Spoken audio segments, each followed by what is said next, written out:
U.S. Ambassador to Israel Tom Nides says the Biden administration is urging Prime Minister Benjamin Netanyahu to pump the brakes on his government's efforts to overhaul the judiciary, even as the coalition looks to power forward and despite a lack of broad public support. During a long-form podcast, Nides said, quote, "We're telling the Prime Minister, as I tell my kids, pump the brakes, slow down, try to get a consensus and bring the parties together," unquote. These comments mark the most forceful yet from the Biden administration, which has heavily involved itself in Israeli internal politics since the court overhaul has been revealed, though Nides said the administration would not get involved in the specifics of legislation and insisted that the U.S. would continue to have Israel's back on security and at the UN, regardless of not seeing eye to eye with the right-wing government. Now, for so much more on this, we're joined in studio by former Ambassador Daniel Shek. Thank you for joining us once again. Morning. Daniel, what do we make of Nides' comments? They came off as a little patronizing, as I tell my kids, and they are some of the firmest statements we've seen from the administration yet. Well, yes, I must say that this phrase is a little bit patronizing, but the general message is the same as we had heard from President Biden and from Secretary Blinken, only it's much more explicit. So I suspect that the administration chose Ambassador Nides to spell things out in a more detailed manner. Saying generally, listen guys, this very intimate relationship that we have for many, many decades between us means that we have sort of a right to discuss things with you, and there are certain expectations that we have of this new government, and you have expectations from us. They don't necessarily coincide, so just slow down.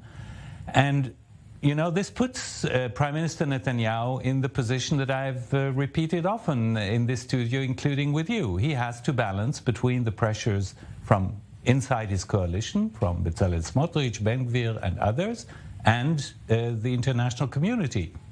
It's not just the U.S. We're talking now about the reform.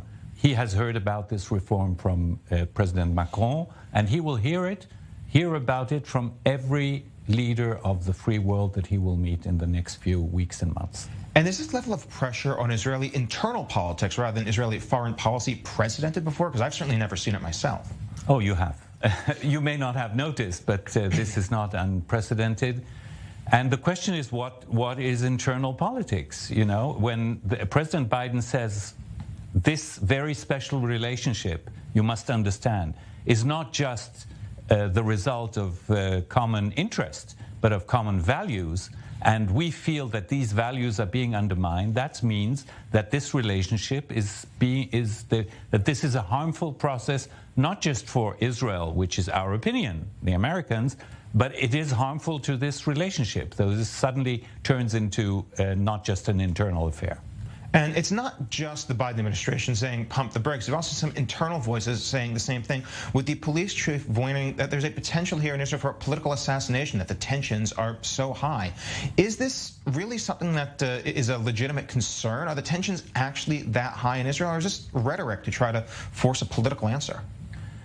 You know, regardless, I don't know what the police chief has, if he has specific information or not, but the atmosphere is bad. The atmosphere is very bad out there. And I must say, as you said, there's not just external pressure. The internal pressure about this reform is also from public opinion. Every poll shows that this reform does not enjoy a majority support from Israeli public opinion. Far from that. The polls show something between 25% and 30% of support for the reform as it is presented now. So maybe the idea that Tom Nides put on the table to pump the brakes is not such a bad one. And when we're looking at internal tensions, because they are very significant right now, is it more significant than we saw in, say, the Oslo Accords or during the disengagement? Because there's some of the most fractious periods in Israeli history, at least modern Israel. There were, but the context is different, because Oslo Accords in '93, there were no social media, there was no resonance of the opinions from one side and the other that was so strong. So I think it's difficult to compare. Clearly, the Oslo Accords and other moments of the peace process had divided Israeli public opinion, but I think that divisions are exacerbated by the modern era.